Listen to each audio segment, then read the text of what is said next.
అందరికీ నమస్కారం. నిహారిక ఒరకల్ ఛానల్కి స్వాగతం. ఈ ఛానల్ కనుక మీరు కొత్తగా చూస్తున్నట్లయితే సబ్స్క్రైబ్ చేయండి, వీడియో చూసి షేర్ చేయండి, లైక్ చేయండి. మీరు లైక్ చేయడం వల్ల వీడియో ప్రమోట్ అవుతుంది, ఎక్కువ మంది చూడడానికి అవకాశం ఉంటుంది. మీ కామెంట్స్లో వీడియో మీకు రెజినేట్ అయినట్లయితే తెలియపరచండి. 30 to 40% మీకు రెజినేట్ అయినట్టే వీడియో చూడండి. లేని వాళ్ళ స్కిప్ చేయొచ్చు లేదా వినోదం కోసం చూడండి. మీ కామెంట్స్లో మీరు తెలియపరచండి. తర్వాత ఈ వీడియోలో మీకు ఏదైనా సలహాలు సంప్రదింపులు కావాలంటే నేను త్వరలో పర్సనల్ రీడింగ్ కూడా నెక్స్ట్ మంత్ ఫస్ట్ వీక్ నుంచి స్టార్ట్ చేస్తాను. నెంబర్ కూడా షేర్ చేస్తాను, డిస్క్రిప్షన్లో అది చూసుకుని నెక్స్ట్ మంత్ మీరు ఎవరికైనా పర్సనల్ రీడింగ్స్ కావలిస్తే మీరు ఫాలో అవ్వచ్చు. ఈ వీడియోలో మనం ఏం తెలుసుకోబోతున్నాం అంటే, ఒక్కొక్కసారి మన రిలేషన్స్లో కొన్ని సందేహాలు వస్తుంటాయి. అంటే మనం ఇలాగే ఉన్నాము, అవతల వ్యక్తి ఎందుకు అలా ఉంటున్నారు అనేటువంటి సందేహం వస్తూ ఉంటుంది. అటువంటప్పుడు ఎక్కువగా డిస్టెన్స్ రిలేషన్స్లో ఉన్నప్పుడు కానీ లేదా ఏదైనా బ్రేకప్ రిలేషన్స్లో కానీ ఉన్నట్లయితే, నాన్ కాంటాక్ట్ నో కాంటాక్ట్ సిచ్యుయేషన్స్లో ఉన్నట్లయితే అదే అసలు అర్థం కాదనమాట. ఎందుకు అలా ఉంటున్నారు అనేది అర్థం కాదు. అటువంటప్పుడు ఆ పర్సన్ యొక్క అక్కడ స్థితిగతులు ఎలా ఉన్నాయన్నది కూడా మనకు అది తెలియదు.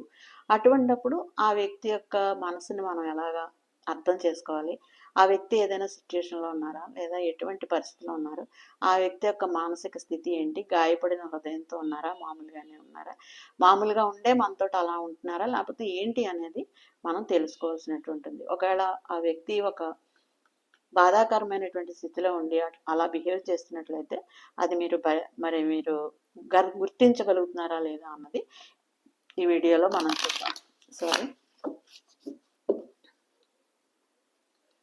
కార్డ్ షఫుల్ చేస్తాను, కార్డ్స్ తీసుకుందాం. మీరు అందరూ కూడా మీ వ్యక్తి యొక్క పేరుని, మీ రిలేషన్కి ఏ రిలేషన్లో మీరైతే ఇటువంటి కండిషన్లో ఉన్నారో ఆ పేరుని ఒకసారి తలంచుకోండి. 6 of Wands, 7 of Wands, the Empress, the Fool, Temperance,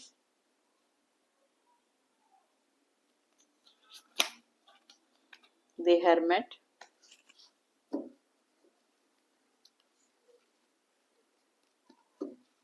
bottom of the deck వచ్చేసి 10 of Pentacles, Knight of Swords, 10 of Pentacles, Knight of Swords. ఇక్కడ ఈ వ్యక్తి ఈ రిలేషన్లో చాలా మంచి విషయాలు ఉన్నాయి, అయితే ఒక కృంగుబాటు అనేది ఇక్కడ కనబడుతోంది. ఎందుకు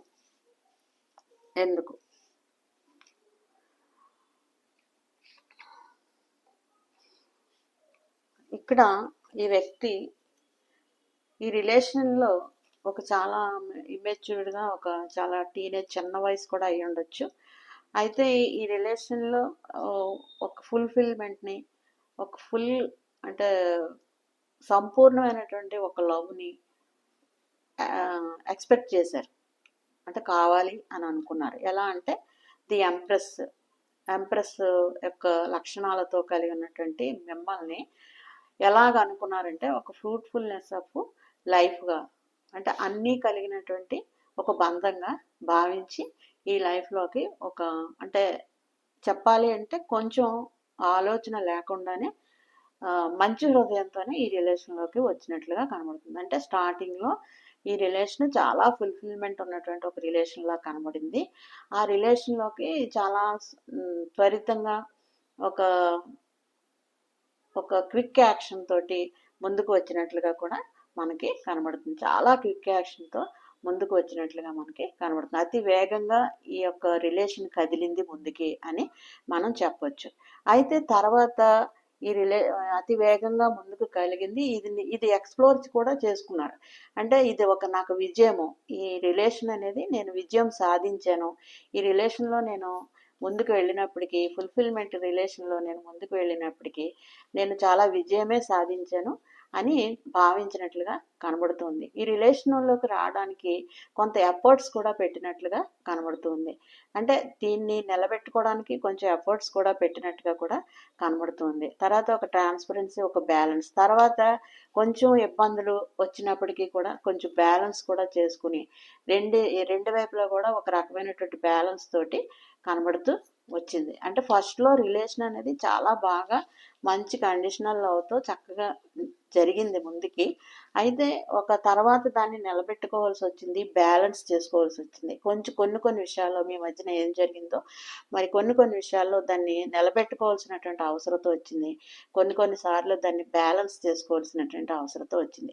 అయితే ఇలా వచ్చినప్పుడు ఒక్కొక్క వ్యక్తి ఒక్కొక్క రకంగా స్పందిస్తూ ఉంటారు. ఎలా స్పందిస్తారంటే కొంతమంది అవును ఇది ఎలా వచ్చింది, మనం దీన్ని కమిటెడ్ రిలేషన్ అనుకున్నాం కాబట్టి దీనికి ఇలాగే నిలబడాలని కొంతమంది అనుకుంటే, కొంతమంది ఏమో త్వరపడ్డామేమో లేదా తొందరపడ్డామేమో మరొకసారి ఆలోచించుకుంటే మంచిది అన్నట్టుగా ఒక ఆలోచన ఈ రూపంలో కనబడుతూ ఉందనమాట. అంటే అది లైట్ కలిగినటువంటి రిలేషనే, కానీ మనసుకి ఒక్కొక్క రకమైనటువంటి మనస్తత్వాలు ఉంటాయి కాబట్టి ఒక రకమైనటువంటి కృంగుబాటు, లేదు నేను ఇది కొంచెం ఆలోచించుకోవాలి, ఇందులో నాకు కొద్దిగా ఎంత బాగున్నప్పటికీ కూడా కొంచెం నాకేదో ఒక డిస్రెస్పెక్టో లేకపోతే ఒక ఇన్సెక్యూరిటీయో ఏదో కలుగుతుంది అనేటటువంటి ఆలోచన అయితే వచ్చింది.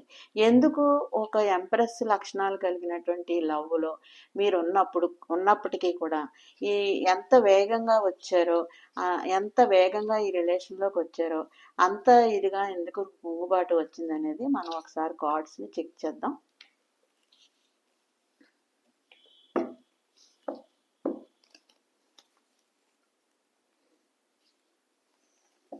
ఈ ఎంప్రెస్ని చెక్ చేద్దాం. ఎస్, ఈ ఎంప్రెస్ లక్షణాలని వాళ్ళు ఎలా అనుకున్నారంటే మీరు ఏదో మ్యానిపులేట్ చేస్తున్నారు అంటే వాళ్ళు ఏమనుకున్నారంటే మేనిఫెస్ట్ చేస్తున్నారు, నన్నులా ఉండనివ్వట్లేదు, నన్ను ఏదో మార్చాలని చూస్తున్నారు, లేదా నన్ను ఏదో కంట్రోల్ చేయాలని చూస్తున్నారు. ఒక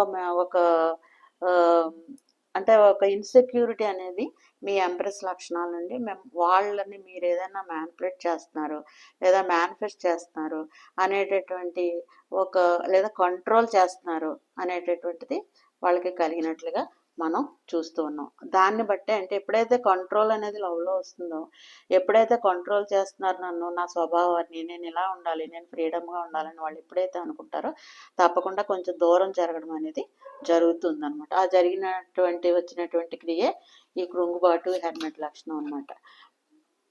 ది లవర్స్, ప్రేమ అయితే ఉంది ఇక్కడ, ప్రేమ అయితే ఉంది, ప్రేమ లేకపోవడం లేదు, ఫ్రూట్ఫుల్నెస్ ఆఫ్ లవ్ ఉంది, పైనుంచి డివైన్ యొక్క ఇది ఉంది, అన్నీ ఉన్నాయి. కానీ ఒక కృంగుబాటు అంటే అది ఓవర్వెల్మింగ్ అవుతుందన్నమాట. అంటే మీకు తెలియకుండానే అవతల పర్సన్ మీద మీరు మీ లవ్ని పోర్ చేసేస్తున్నారు, అంటే అతిగా ఇచ్చేస్తున్నారు అనమాట. ఆ అతి యొక్క తత్వాన్ని అవతల వాళ్ళు ఒక్కొక్కసారి తీసుకోలేకపోతారు. ఎందుకు ఇంత ఇదిగా ఉంటున్నారు, ఎందుకు ఇంత ఎఫెక్షన్ చూపిస్తున్నారు, ఏం కావాలి వాళ్ళకి, నేను ఎలా డీల్ చేయాలి, నేను ఇంత ప్రేమను నేను హ్యాండిల్ చేయలేకపోతున్నాను అనేటటువంటి ఒక మనసు వచ్చినట్లుగా కనబడుతుంది. మీ ప్రేమని వాళ్ళు హ్యాండిల్ చేయలేకపోతున్నారు. అందుకే ఇక్కడ టవర్ మూమెంట్ అంటే ఎంతగా అంటే ఇది వద్దు నాకు, ఇది వద్దు నాకు, ఇంత దీన్ని నేను హ్యాండిల్ చేయలేను, నేనున్న సిట్యుయేషన్స్కి ఇది సరికాదు, నా పరిస్థితులు, నా కుటుంబ పరిస్థితులు లేదా నా యొక్క వ్యక్తిగత లక్షణాలు దీనికి సరిపోవు అనేటటువంటి ఆలోచన ఆ మనసుకి కలిగినట్లుగా మనం చూస్తున్నాం అనమాట. పాత జ్ఞాపకాలు వస్తున్నాయి, మనం మీతో గడిపిన జ్ఞాపకాలు అవన్నీ కూడా వస్తున్నాయి. అయినప్పటికీ కూడా మరి మనసులో నన్ను మ్యానిపులేట్ చేస్తున్నారు, నన్ను ఇలాగ ఎక్కువగా నన్ను ప్రెజర్ ఇస్తున్నారు నాకు అనేటటువంటి ఆలోచన వస్తున్నట్లుగా కనబడుతూ ఉందన్నమాట. డెత్ కార్డ్ అంటే దీన్ని ముగించేయాలి అనేటటువంటి ఆలోచన కూడా వస్తూ ఉంది. ఎందుకంటే అంతగా మరి మనసు ఆలోచన అంతగా వస్తున్నట్టుగా కులుస్తుంది. ఎప్పుడైతే ముగింపు కోసం ఆలోచన వచ్చిందో క్రొత్త ఆలోచన అనేది కూడా మొదలవుతుంది. ఎందుకంటే డెత్ కార్డ్ అనేది, డెత్ అంటే ఏదో మరణం అని కాదు, మన యొక్క ఆశలు మనం అనుకున్నవి అక్కడికి ముగిసిపోవడం అనమాట. అంటే మనకి ఇంకా వద్దు, నేను లెట్ గో చేసేస్తాను అని ముగిసిపోవడం అనమాట. కొత్త ప్రేమ కోసం వెతుకుతున్నట్లుగా కనబడుతుంది. ఇది ఇంకా అయ్యేది కాదు, నాకు కావాలి, ఒక ఒక పీస్ఫుల్ ఆఫ్ లవ్ కావాలి, ఇద్దరి మధ్యన ఒక సోల్మేట్ కనెక్షన్ కావాలి. ఈ ఓవర్వెల్మింగ్ అనేది నాకు వద్దు అని కనబడుతుంది. చూసారా, ముందుకు సాగిపోతూ ఉన్నారు. అంటే ఒక రకమైనటువంటి నిరాశ నిస్పృహలతో ఉన్నప్పటికీ ముందుకు సాగుతున్నట్టుగా కనబడుతుంది. ఇది లెట్ గో చేసేసి ముందుకు సాగుతున్నట్టుగా కనబడుతుంది. మోసపోయినట్లుగా కూడా కనబడుతుంది. అంటే ఇంకా ఆలోచనలు ఒక్కొక్కసారి మనకి చాలా బాగుంది కదా సిచ్యుయేషన్ అని అనిపిస్తుంది, కానీ అవతల వ్యక్తి యొక్క ఆలోచనలు ఎలా ఉన్నాయని మనం గమనించకపోయినట్లయితే, గమనించకుండా ముందుకి సాగిపోయినట్లయితే దాన్ని మనం ఇంకా తెగిందాకా లాగినట్లుగా అయిపోతుంది అనమాట. వాళ్ళు మొదట ఇది నేను భరించలేను, ఇది నేను హ్యాండిల్ చేయలేను అనుకున్న దశ నుంచి వీళ్ళు నన్ను మ్యానిపులేట్ చేస్తున్నారు అన్నటువంటి దశ నుంచి నేను మోసపోయాను అనేటటువంటి దశ వరకు వచ్చినట్లుగా కనబడుతుంది అనమాట. అంటే అంత నెగిటివ్ థింకింగ్ ఆ మైండ్కి వచ్చేసినప్పుడు ఒక నిర్ణయం తీసుకోవాలి.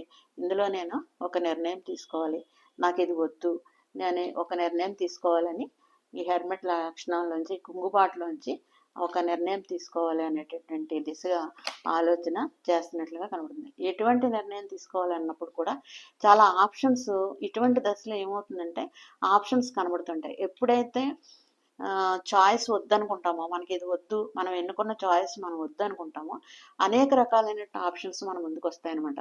ఇది కావాలా, ఇది కావాలా. ఇక్కడ 7 ఆఫ్ కప్స్తో మరి ఆ వ్యక్తి యొక్క మనసుతో 7 ఆఫ్ కప్స్తో అనేకమైనటువంటి ఆప్షన్స్ వైపు ముందుకు వెళ్తున్నట్టుగా కూడా కనబడుతుంది.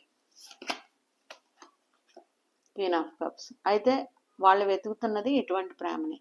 అంటే ఒక బార్డర్ కలిగినటువంటి అన్ని లక్షణాలు ఉంటాయి, కాకపోతే ఒక బార్డర్ కూడా ఉంటుంది అనమాట. బౌండరీస్ అనేవి ఉంటాయి. ఆ బౌండరీస్కి కావాలంటే ఒక సెల్ఫ్ లవ్ కావాలి. ఎవరికైతే ఆ సెల్ఫ్ లవ్ ఉంటుందో ఆ సెల్ఫ్ లవ్ ఉన్న వాళ్ళు మాత్రమే ఒక లిమిటెడ్ యాక్షన్లో లవ్ని పోర్ చేయగలుగుతారు. అంటే అవతల వాళ్ళకి ఎంత కావాలో అంతవరకే ఇవ్వగలుగుతారు.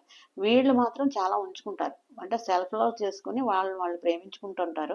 ఒక బౌండరీస్ని పెట్టుకుని అవతల వాళ్ళకి ఎంతవరకు అవసరమో అనే జ్ఞానము, ఒక విజ్డము కలిగి ఉండడమే ప్రేమలో ముఖ్యమైనటువంటి అవసరం అనమాట. అప్పుడే ప్రేమ సక్సెస్ అనేది అవుతుంది అనమాట. ఇవన్నీ కూడా మనకి ఎప్పుడు కూడా పాఠాలు నేర్పడానికే ఒక బ్రేక్స్ కానీ ఒక టవర్ మూమెంట్స్ కానీ వస్తూ ఉంటాయి.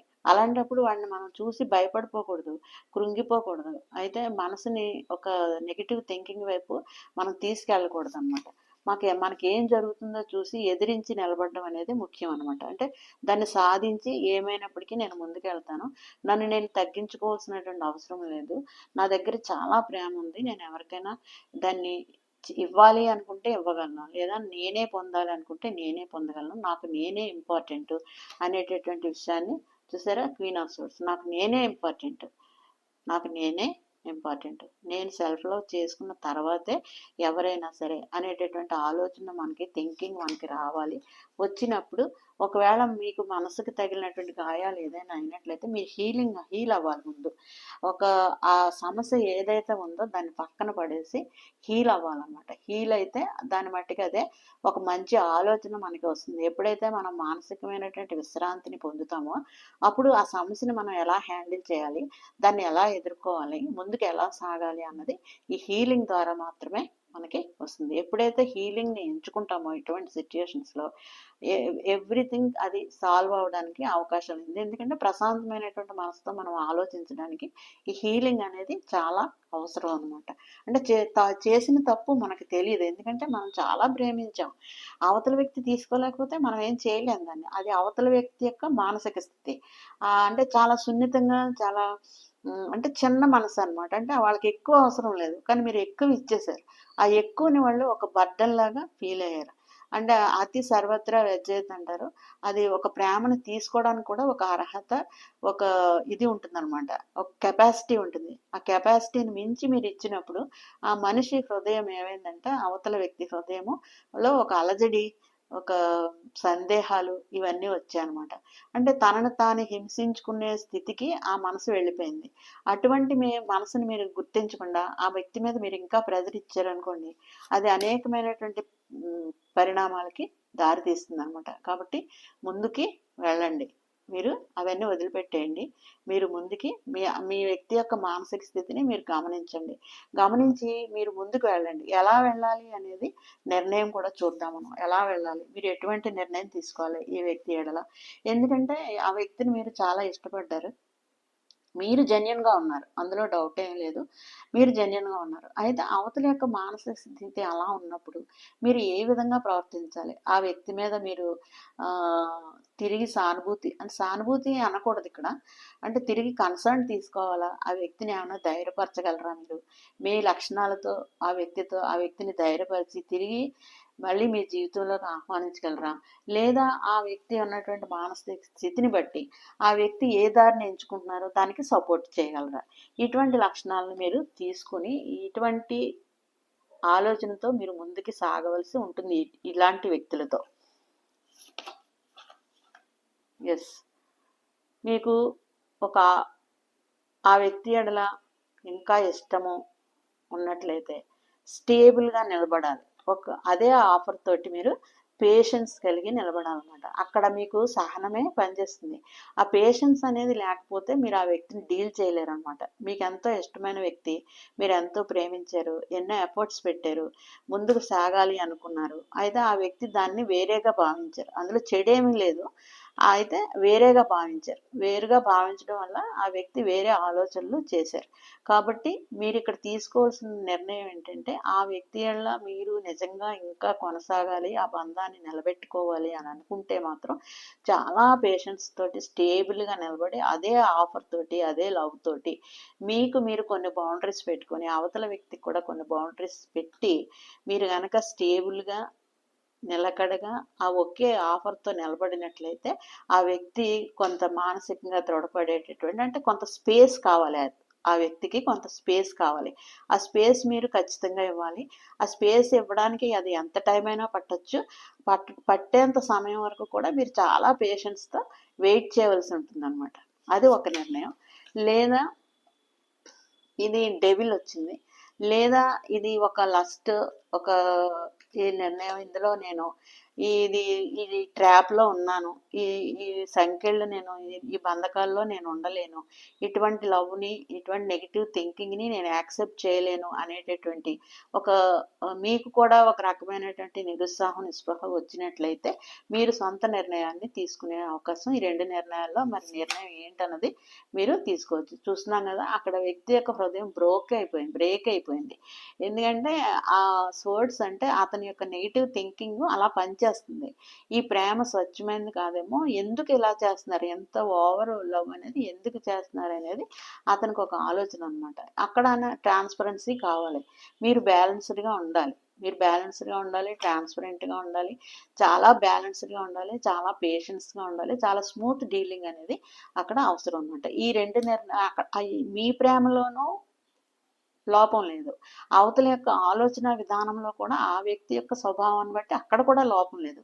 ఇక్కడ కావాల్సింది ఏంటంటే ఇద్దరి నిర్ణయాలు కూర్చొని మాట్లాడుకుని ఇది ఇలా ఉంది కాబట్టి ఇది ఇలా ఉంది కాబట్టి మీరు పేషెన్స్ తోటి మీరు కావాలి ఆ వ్యక్తి అనుకుంటే మీరు పేషెన్స్తో నిలబడటం ఒకే ఒక మార్గం. వద్దు అనుకుంటే అది బ్యాలెన్స్ చేసుకుని మిమ్మల్ని మీరు హీల్ చేసుకుని మరి నిర్ణయాన్ని మీరు మార్చుకోవాల్సినటువంటి అవసరం ఉందన్నమాట. దానికోసం మనం బాధపడి అవతల వ్యక్తి యొక్క ఇలా ఉన్నటువంటి అవతల వ్యక్తి యొక్క సిట్యుయేషన్ని ఆ బర్డన్ని మనం తీసుకోలేం. ఎందుకంటే మన విధానం వేరు, మీ యొక్క విధానం వేరు కాబట్టి ఆ వ్యక్తి యొక్క లక్షణాలను మనం తీసుకోలేం కాబట్టి కింగ్ ఆఫ్ వాండ్స్తో ఇటువంటి నిర్ణయాన్ని మనం అంటే సింగిల్గా ధైర్యంగా ఒక బోల్డ్ నిర్ణయాన్ని తీసుకోవాల్సినటువంటి అవసరత ఉందన్నమాట. అంటే ఒక పర్ఫెక్ట్ నిర్ణయం తీసుకోవాలి. ఎవరి లైఫ్లో కూడా స్పాయిల్ కావడానికి లేదు. కాబట్టి ప్రేమ అనేది ఎప్పుడూ కూడా మంచి కోరుకుంటుంది లేదా సాక్రిఫైస్ కోరుకుంటుంది. కాబట్టి మనం ఇటువంటి నిర్ణయం తీసుకోవాలి. ఆ వ్యక్తి యొక్క మానసిక స్థితిని, గాయపడినటువంటి హృదయాన్ని చాలా ప్యూర్ లవ్లో ఇటువంటి బ్రేక్ అనేది రావడం లేదా ఒక హార్ట్ బ్రోకెన్ అవ్వడం అనేది చాలా అరుదుగా జరుగుతూ ఉంటుంది. అది మీరు ఎంత ప్రేమ అవతల వ్యక్తి ఉన్నది అన్న దాన్ని బట్టి అవతల వ్యక్తి యొక్క హృదయాన్ని గమనించగలరు, అర్థం చేసుకోగలరు. మీరు కనుక అర్థం చేసుకున్నట్లయితే అక్కడ పేషెన్స్ అనేది చాలా అవసరం. పేషెన్స్తో నిలబడటం అనేది చాలా అవసరం. లేదా ఆ నెగిటివ్ థింకింగ్స్ని మీరు కూడా భరించలేనప్పుడు మీరు ఒక నిర్ణయాన్ని ఒక మంచి నిర్ణయాన్ని తీసుకుని హీల్ అవ్వడం అనేది చాలా అవసరం అనమాట. అప్పుడు ఖచ్చితంగా మంచి లవ్ అనేది ఇరువురి మధ్యన మంచి, మీరు కనుక ఆ వ్యక్తి గురించి ఒక పేషెన్స్తో కనుక మీరు వెయిట్ చేసినట్లయితే ఏస్ ఆఫ్ కప్స్తో మీకు డివైన్ నుంచి మంచి లవ్ అనేది రానే ఉంది.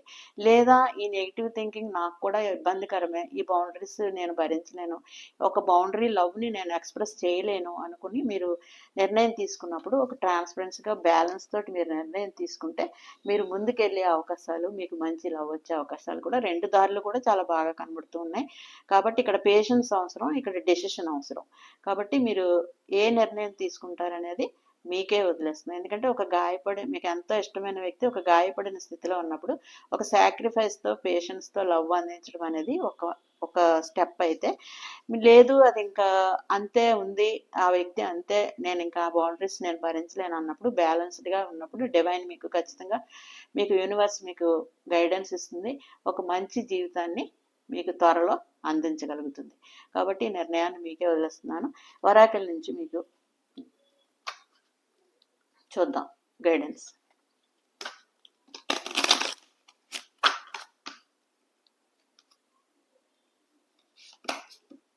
ఓవర్ థింకింగ్ చూసి చెప్పాం కదా, అక్కడ ఓవర్ థింకింగ్ ఉండడం వల్లే అక్కడ అలా జరిగింది. కాబట్టి ఇంకా మనం ఓవర్ థింక్ చేసే కొద్దీ ఇది ప్రొలాంగ్ అవుతుంది తప్ప దీనికి అక్కడ స్టాప్ చేసే స్టేజ్ అనేది ఉండదన్నమాట. కాబట్టి ఇంకా ఓవర్ థింక్ చేయకుండా దాన్ని స్టాప్ చేయవలసినటువంటి అవసరత ఉంది. డివైన్ టైమింగ్, ప్రతిదీ కూడా డివైన్ టైమింగ్లో జరుగుతుంది. మీరు ఏ నిర్ణయం తీసుకున్నప్పటికీ కూడా యూనివర్స్ మీకు ఇచ్చేటటువంటి డివైన్ టైమింగ్లో మీకు ఈ డెసిషన్ మేకింగ్ తీసుకోవడం కానీ మీ లైఫ్లో చేంజెస్ జరగడం కానీ ఉంటుంది. కాబట్టి మీరు ఆ గాయపడినటువంటి వ్యక్తి యొక్క మనసును బట్టి ఆధారం చేసుకొని మీ జీవితంలో మీరు ఏ విధమైనటువంటి మార్పు తెచ్చుకోవాలనుకుంటున్నారో ఆలోచించుకోండి. ఇది ఎవరికైనా రెజినేట్ అయినట్లయితే మరి కామెంట్స్లో తెలియచేయండి, లైక్ చేయండి, షేర్ చేయండి, సబ్స్క్రైబ్ చేయండి ఛానల్ని. అందరికీ ధన్యవాదాలు.